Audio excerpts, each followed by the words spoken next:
Olá, pequenos investidores, sejam muito bem-vindos ao canal. Pessoal, vamos ao relatório gerencial do DEVA 11, Devan Recebíveis Imobiliários, relatório referente ao mês de setembro que a gestão divulgou agora no final de outubro, trazendo para vocês os principais pontos, destaques aí do último mês, movimentações da carteira, tivemos aquisições de alguns CRIs aí que me chamaram muita atenção e eu quero destacar para vocês também essa parte, a DRE, para a gente ver os números apresentados e fechando o vídeo com o portfólio como se encontra hoje. Como eu sempre lembro, isso não é de maneira nenhuma recomendação de investimento. Se o vídeo for útil, não esquece o like. Seu comentário também é muito importante. O que é que vocês acharam aí dos resultados, expectativa de dividendos para o próximo mês, as aquisições dos CRIs, que eu acho que tem um ponto ali um pouco polêmico, pelo menos na minha interpretação. Gostaria também de ver aí os comentários de vocês. E, se possível, também conhece alguém que investe no Deva, compartilhe o vídeo que eu agradeço aí de coração. Dito aí os avisos e pedidos, vamos aqui para os destaques que eles colocam em relação a esse último mês. Nós temos aqui os 45 centavos por cota distribuído, yield de 1,22 se a gente leva em consideração a cota a mercado. No patrimônio, de fato, é um resultado baixo, mas quando a gente olha no mercado, é um dos maiores que a gente tem hoje dos FIIs de papel. 140% do CDI, base de investidores são 102 mil cotistas, vem se reduzindo ao longo do tempo, participação no IFIX 0,37. Nós temos a cota patrimonial em R$ 99,48, 99% é protegida contra a deflação, e essa parte da deflação é muito importante vocês levarem isso aqui em consideração. Inflação mais 10,6 é a carteira dele aí, a média, 87,3% da carteira, e nós temos aqui duration média na faixa ali de 2,6 anos. Por que que a inflação é um ponto importante aqui de proteção contra a deflação? Veja que nos indicadores econômicos, ele coloca aqui IPCA 0,44 positivo. Esse IPCA de 0,44 foi ali, se não me engano, do mês de julho. Nós não tivemos ainda o impacto da deflação na DRE do DEVA 11.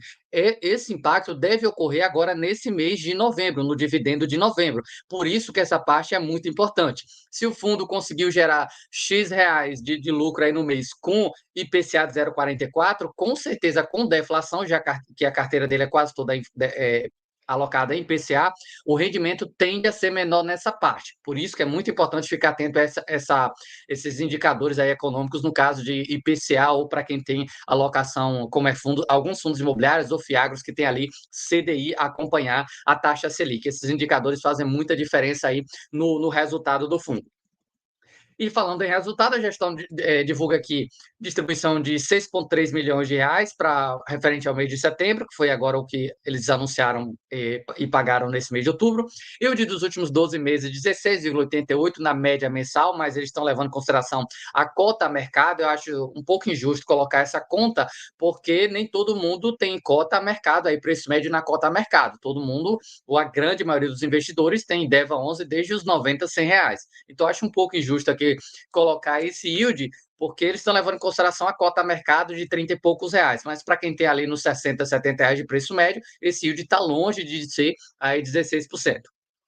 A taxa média ponderada da carteira de CRIs fechou em PCA mais 10,57. Essa taxa hoje já é maior do que o HCTR11, se vocês deram uma olhada até no último relatório gerencial que eles divulgaram recentemente, foi publicado aqui também vídeo no canal sobre esse relatório. Vocês vão perceber ali que a taxa média da carteira dele é mais ou menos IPCA mais 10,2. Aqui nós estamos quase no IPCA mais 10,6. Muita coisa mesmo.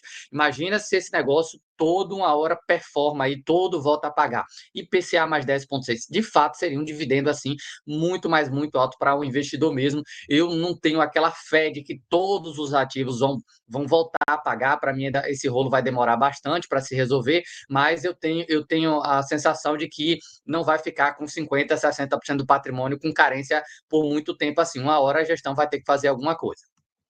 Sobre os ativos, aqui, pessoal, tem algumas coisas que é muito importante. Foram algumas informações que eles colocaram em relação a alguns CRIs, mais movimentações. Essa parte aqui eu preciso bastante da atenção de vocês. Em setembro de 24, foi realizada a Assembleia Geral de Titulares para a reestruturação do CRI Coteminas, que, se não me engano, Coteminas pediu recuperação judicial há uns 2, 3 meses atrás. E aí nós tivemos concessão de waiver ao CRI Coteminas, que é 1,59 do patrimônio, no pagamento de juros remuneratórios do mês, descontando 361 mil reais do valor, visto que no mês de agosto o pagamento foi superior ao aprovado na reestruturação da operação. Aqui ele só está trazendo basicamente essa atualização, já que a gente tinha visto a informação aí de carência. O CRI Top Park Bahia, que representava 0,83% do patrimônio, teve o resgate antecipado realizado em sua totalidade, resultando em um recebimento de caixa de aproximadamente 12,3 milhões de reais e uma multa de pré-pagamento, 2% do valor amortizado, de aproximadamente 250 mil, resultado componente do resultado a ser distribuído ao longo do semestre. Traduzindo, fez reserva para poder equilibrar um pouco mais aí o dividendo. E eu acho que eles foram muito prudentes nessa parte aqui, porque a gente tem deflação para novembro. Se não tem nenhuma coisa de reserva, nenhum dia de reserva, com certeza o dividendo vai ser bem impactado.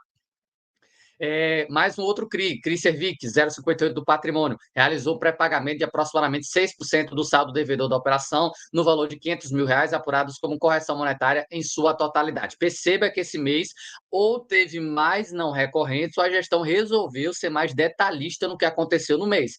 Porque a gente abriu um relatório gerencial, eles só informavam ali que distribuiu X valor no mês, equivalente a tanto do CDI, e já vinha para a DRE. Esse mês eles trouxeram aí bastante movimentação. Ou, de fato, a gestão foi mais detalhista, trazendo tudo o que aconteceu no mês, ou esse mês, de fato, foi um não recorrente. Porque nós tivemos o CRI Top Park tendo aí um pagamento antecipado, CRI Servic pré-pagamento, e tivemos aqui a informação do CRI Coteminas que eles deixaram. A carência da série subordinada do CRI Pride, que eles compraram, se não me engano, no mês de julho, se não me falha a memória, foi no mês de julho, foi encerrada. Eles compraram o CRI Pride Sênior e o CRI Pride subordinada. A Sênior já pagava juros, mas a subordinada não. Iria iniciar agora no mês de setembro, iniciou no mês de setembro.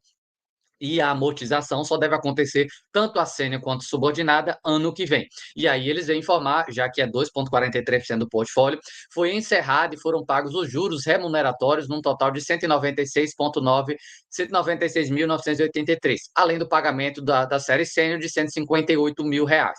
Então agora nós temos o CRIPRAD ajudando também na receita, pelo menos aqui, a série subordinada, que antes não pagava. Quando eles compraram ali não pagou, passou uns 2 meses sem receber, agora já volta ao recebimento. E lembrando, não é que o CRI Prádio estava com problema, é porque eles já compraram com carência. Agora que esse CRI começa a pagar normal, vamos ver se vai continuar pagando aí tudo o que nós estamos falando aqui de um ativo que paga mais ou menos IPCA mais 10, IPCA mais 13. É muita coisa mesmo. E aqui, para mim, chega o ponto que eu não gostei. Essa que é a realidade. Eu não gosto de simplesmente ler a notícia e não passar a minha opinião. Eu não consigo, às vezes, fazer isso. E, para ser sincero, eu não gostei muito dessa movimentação aqui que eles fizeram. As últimas duas, ok, faz parte, mas essa aqui eu não gostei. E aí vocês vão entender o porquê. Em setembro foram adquiridos 4.452.000 do Crichemin, 1,72% do PL na emissão da série adicional com o objetivo de financiar a finalização das obras, passando de 1,41% do patrimônio para 1,72%. Os somatórios dos CRIs das duas operações totaliza 9,94% do patrimônio líquido do fundo. E por que esse ponto aqui eu não gostei? Porque quem vem acompanhando os relatórios gerenciais do DEVA aí nos últimos 5 meses, mais ou menos, 5, 6 meses, aqui no canal, toda vez que eu divulgo o relatório, eu trago o vídeo. E quem vem acompanhando vem percebendo que esse CRI aqui é que impactou o rendimento dele. No início do ano, o Deva chegou a entregar ali 60, 65 centavos por alguns meses. E aí o dividendo despencou de 60 e poucos para 40 e poucos centavos. O grande impacto foi esse bendito CRI aqui, que teve ali uma dificuldade na sua operação, a situação financeira ficou um pouco apertada, a gestão vem dando carência de 30, 60, 90 dias para esse devedor, e por isso o rendimento do fundo caiu. Inclusive, nos últimos relatórios, eles citaram que poderia haver novas renegociações até, de fato, a finalização da obra, que se encontra ali em mais ou menos uns 85%, 90%. E aí, por que isso aqui para mim foi um ponto que eu não gostei? Porque resolveram financiar ainda mais esse devedor, que já representa 8% do patrimônio líquido, com carência. Qual o sentido de adicionar mais risco num ativo que já está com problema para pagar? Isso aqui eu não vi muita vantagem. Uma coisa é essa segunda opção aqui, esse segundo ativo, que eles colocam, que compraram 570 mil reais do Criterma de São Pedro, 0,92 do PL, na série subordinada, olha a taxa, IPCA mais 17,5. Para uma empresa querer pagar 17, IPCA mais 17,5, porque a situação dela não é muito boa. Se fosse, ela não iria emitir um CRI não iria conseguir um negócio desse aí. O custo é muito alto. Imagine, um retorno, para ele ter um retorno acima de IPCA mais 17,5, o negócio tem que ser muito bom. Só que o que acontece? Aqui a gente saiu de 0,90 para 0,92 do patrimônio. Ou seja, a gente se aumentou 0,02%, 0,02% do portfólio. R$ 500 mil para um patrimônio de 2 bi não é nada. Aí aqui eu concordo plenamente com a gestão. É um fundo que tem no seu DNA ser high yield. Se você investe num DEVA, no HCTF, você tem que entender que é um fundo que vai comprar ativos com perfil mais arriscado mesmo para poder entregar um dividendo altíssimo. Essa é a tese dos ativos, essa é a tese do high yield, é IPCA mais 10, IPCA mais 15 faz parte. Só que esse segundo CRI só teve aumento de 0,90 para 0,92. É basicamente nada. Agora, aqui, você teve mais 4,5 milhões sendo adicionado em um CRI que já está com problema.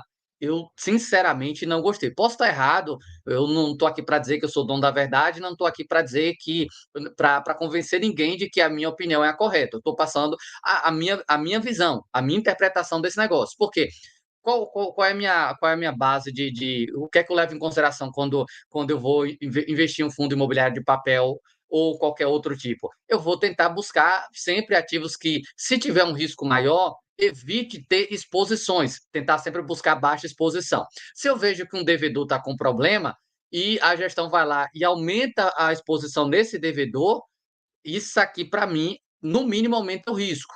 A gente já viu esses casos acontecer quando foi, acho que uns 3 anos atrás, quando começaram a comprar mais, fazer mais investimentos ligados a Gramado Pax na época. Foram feitas emissões de cotas e adicionaram mais dinheiro. E eu não estou aqui para dizer que isso aqui é um erro de maneira nenhuma, que a gestão está errada de maneira nenhuma. O que eu estou citando é que eu não vejo vantagem porque estão aumentando um risco em um ativo que já está com carência, um ativo que já está com problema para conseguir pagar. Então, eu acho que eu acho um pouco desnecessário esse aumento de posição em um ativo que já tem dor de cabeça para poder pagar. Essa é a minha visão. Gostaria muito que vocês deixassem aí nos comentários também a opinião de vocês e volto a lembrar. Não é porque eu estou dizendo que eu não concordei, não achei vantagem o que eles fizeram, que você tem que concordar comigo de maneira nenhuma. Eu estou passando a minha interpretação. Vocês estão livres aí para deixar nos comentários também se acham correto, até porque o Christian está numa situação apertada ali financeira, fazendo uma nova captação, vai conseguir terminar essa obra para poder pagar, enfim, vai muito de interpretação, mas eu estou passando aqui a minha visão para vocês.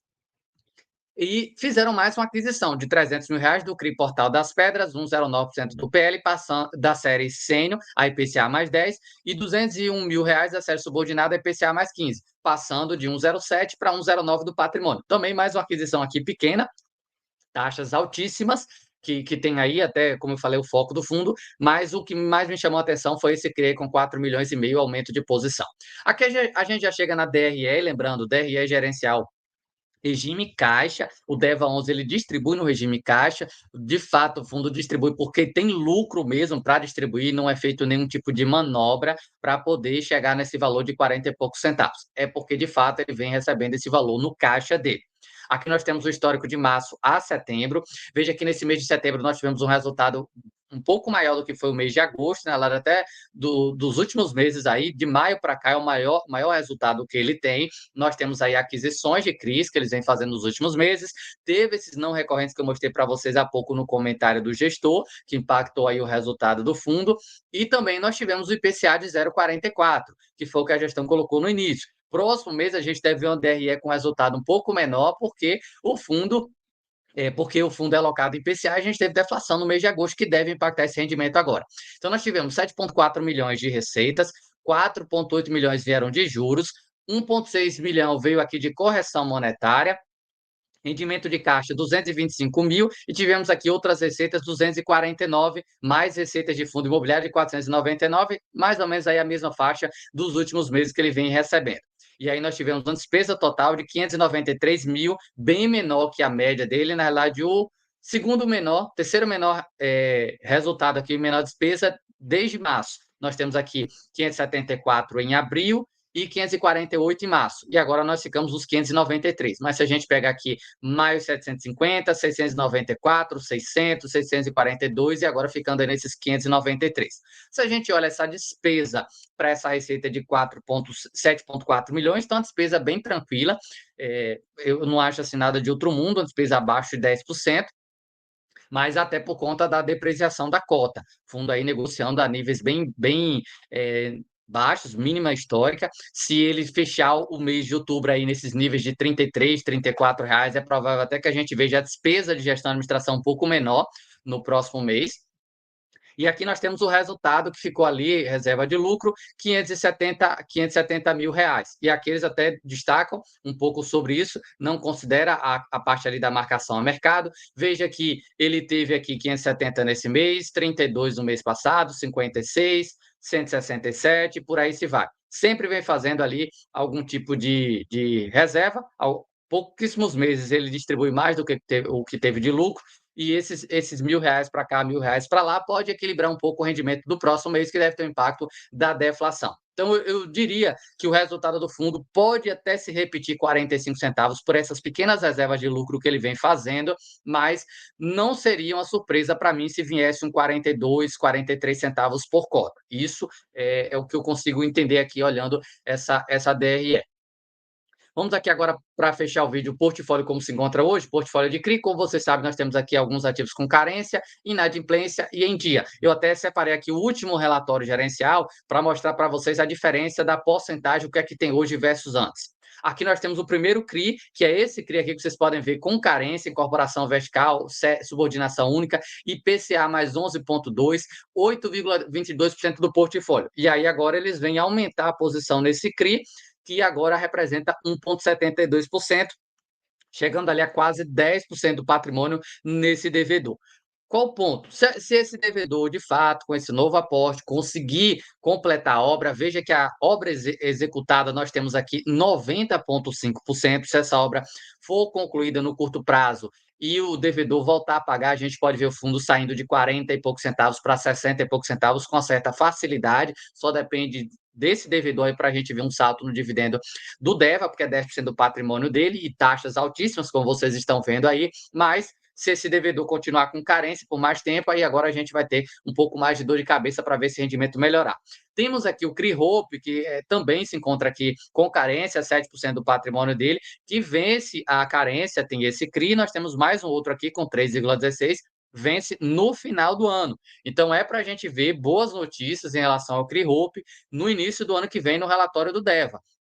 É bom ficar de olho. A gente, de fato, já está chegando a final de ano, então a gente já, pelo menos eu, já começo a entrar naquela expectativa de como é que vai ser essa história da Gramado Pax, One Hope e o One Hold e Hope, que são as grandes representações aí de DEVA e HCTR. Então, acho que agora a gente precisa começar a monitorar informações em relação a esses devedores aí para ver como é que fica essa situação. Se vai rolar novas carências ou se a gente vai ver pagamento de alguma coisa que seria muito bom. Aqui nós temos o CRIPRAD, vocês podem ver que agora os dois aparecem com sinalização verde, incorporação vertical, série sênior subordinada, que fica ali na faixa dos 2,5% do portfólio dele. Circuito de compras aparece aqui com carência, mas lembrando, circuito de compras paga alguma coisa. E vamos aqui para a lista mesmo, a situação hoje. Status dos ativos, disposição da carteira de CRI. Hoje nós temos 34,5% em dias, pagamento em juros, em carência de juros, nós temos 57,2%, e até eles destacam aqui desse valor, 5,76 são referentes ao circuito de compras, que está realizando 60% do pagamento de juros mensal, conforme a ata publicada no período. O circuito de compras tem carência, mas não é uma carência total. Eles estão com carência parcial. E ela acaba entrando aqui nessa participação da carteira de 57,2%. E nós temos 8,2% com inadimplência. Aqui agora no relatório anterior, vocês podem ver que eles tinham 34,2% em dias. Então, nós aumentamos aí um pouco a posição dos ativos em dia, até por conta dessas aquisições que eles fizeram. Em carência de juros, 57,6%. Agora nós temos 57,2%. Essa redução aqui também acaba sendo por conta do CRI Pride, que tinha carência e agora já começa a pagar, começou a pagar a partir desse mês de setembro, e inadimplente continua a mesma coisa aí com 8,2% do portfólio. E a carteira dele mesmo, hoje nós temos 89,5% em CRI, 6,7% são fundos imobiliários e o caixa é 3,8%. Reduziram bem o caixa aí nos últimos meses. O fundo estava trabalhando com caixa mais próximo a 6%, 6, 7%, reduziu. Eu acho bem provável que a gente veja novos apostas em, seja nos mesmos devedores ou em novos devedores, que para mim seria o melhor dos mundos, novos devedores, para evitar exposição aí, aumentar a exposição nos mesmos ativos, porque o caixa dele ainda é gordo. Subordinação nós temos única e sênior, e mezanino aparece aqui com 2%, subordinado a 13,4%. Se não me engano, o mezanino foi dessas últimas aquisições que eles fizeram. E segmentos, nós temos aqui agora incorporação vertical com 18,2%, incorporação vertical, se não me engano, era um pouco menos, até porque o CRI Pride também é desse segmento. Multipropriedade aparece com 18%, corporativo aparece aqui com 34,6%, loteamento com 12%, shopping, que é o circuito de compra, 5,2%, os demais têm uma representação bem pequena.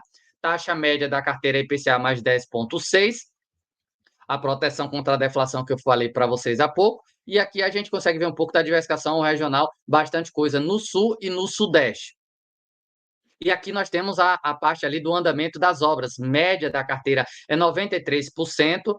Vamos aqui para o CRI Chemin. Veja que ele tem aqui os dois CRIs com 91% aparecendo aqui na lista. E o que eles tinham falado no último relatório é que esse devedor estava tendo carência até a finalização das obras. Nós temos aqui 9% para fechar as obras, vamos ficar na expectativa, já que agora é 10% do patrimônio dele, se esse devedor começa a pagar, quem sabe aí no curto prazo, curto a médio prazo, início do ano que vem, para quem sabe ajudar um pouco aí o resultado do fundo.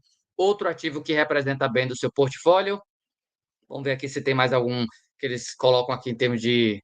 Temos o circuito de compras, que é 100%. Na verdade, só esses primeiros aqui que não tem a obra concluída. A Prime, 14%. Termas São Pedro, que eles compraram agora, aumentaram um pouquinho a posição, é 67%. Resort do Lago é 86%. Quase todos aí, de fato, estão com 100% das suas obras concluídas. E carteira vendida, que a situação muda. Poucos têm a carteira vendida aqui em 100%.